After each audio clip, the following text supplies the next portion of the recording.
दुःख परेको बेला तपाईको अवसरवाद हाबी गर्ने आफन्त हो र त्यो त दुश्मन हुन्छ नि।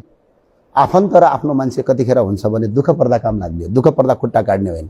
उदाहरणका लागि गगन थापा जस्तो है, किनभने उहाँको पार्टीको सभापतिले कुटाइ खाइरहेछ। दुःख परेको बेला साथ दिए पो आफन्त भयो त।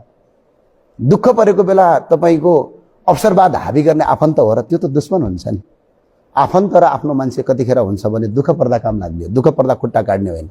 उदाहरणका लागि गगन थापा जस्तो है, किनभने उहाँको पार्टीको सभापतिले कुटाइ खाइरहेछ। न देशको प्रमुख थिए उनी, न शासकीय प्रमुख थिए। हो, उहाँका भ्रष्टाचारका कुरा के हुन्थ्यो अदालती पाटो होला भोलि, तर पार्टीको सभापतिले कुटाइ खाइरहेछ, उहाँका घर जलिरहेका छन्। त्यो सभापतिलाई संरक्षण गरेर अलिकति केही गलत भए बरु अदालती पाटो छ नि। त्यतातिर जानुभन्दा बरु यही बेला कमजोर छ, यही बेला मिल्काइहालौँ भन्दाखेरि अहिले बिचारा आफै मिल्किनु पर्यो है।